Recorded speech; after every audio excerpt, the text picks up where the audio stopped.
Hey guys, it's Woody the Unexceptional Gamer, bringing you 2 games of Cap the Flag. So I want to make 4 points right off the start. One, this is part of a 2-part series. I'm going to be a flag runner, and I'm going to be a defenseman in another video that I'm going to upload on the same day as this. So that's 1 point. Also, I have a brand new mic, so hopefully my voice sounds better, and I had this tendency to sort of drift off in volume, and my other mic didn't pick me up at all. So this, I think, is going to do a better job of picking up my voice. If there's still some technical glitches to work out, stick with me. I'm making this better, and give me a chance, a video or two, to figure out how to make it as good as it can be. And the last thing I want to talk about is positions. So when my team and I get together, the first thing we do is we break off into positions. If we play Team TAC, which is 4 guys, we have a runner, a defenseman, and 2 midfielders. If we play 6-man, like straight up cap the flag, then we have 2 of each position. 2 runners, 2 midfielders, and 2 defensemen. And the runner's job is pretty self-explanatory. That's what I'm doing here. His job is to carry a flag from one end to the other. The defenseman's job is also easy. His job is to prevent flag caps.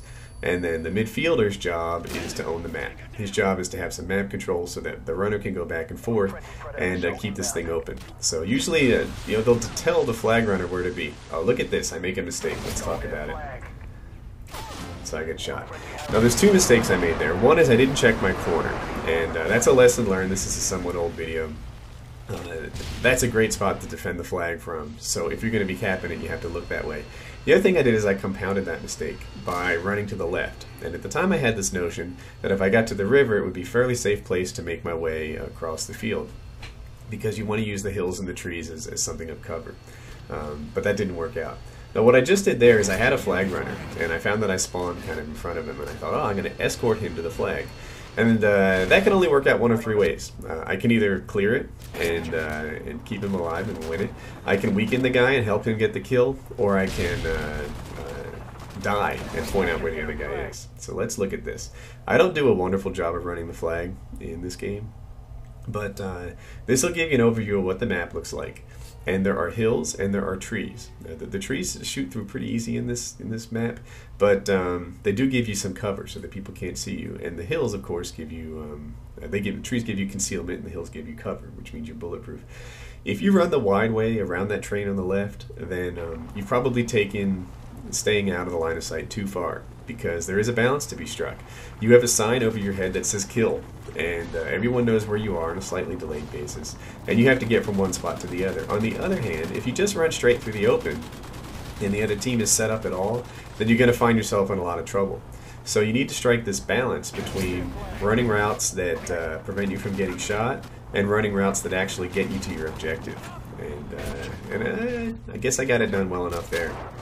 So if I see a flag runner that's headed back, I will try and help them out. So in this case, this guy here and myself would both like to run this flag. And I see some trouble and clean it up for him. He gets to be the guy that caps the flag, and all I get is that kill.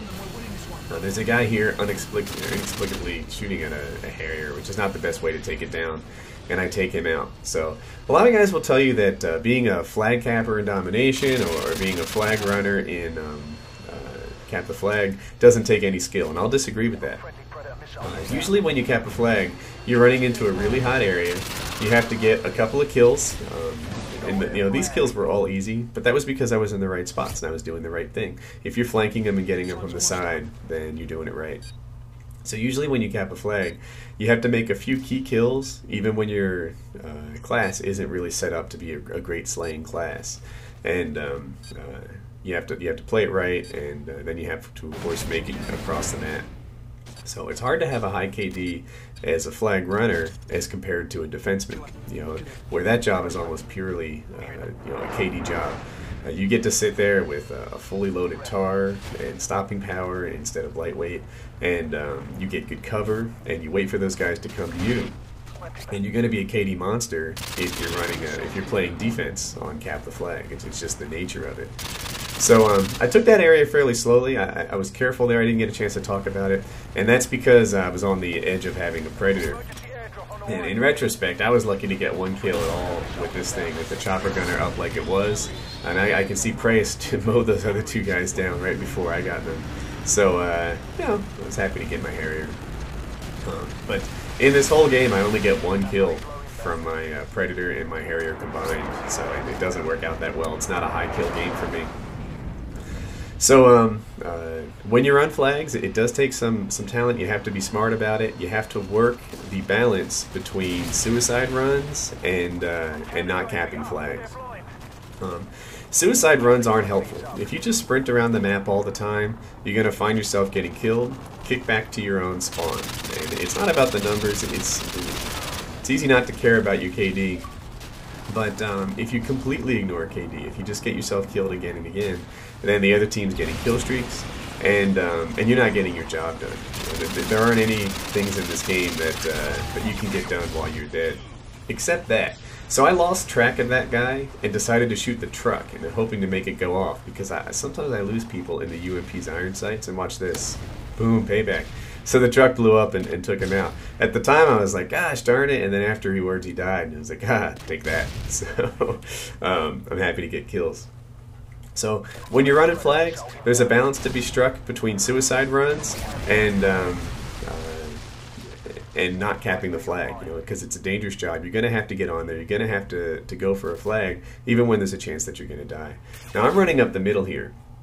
This is not a good route. I ran it because at the time I thought that the other team had quit out. Cap the flag is filled with quitters.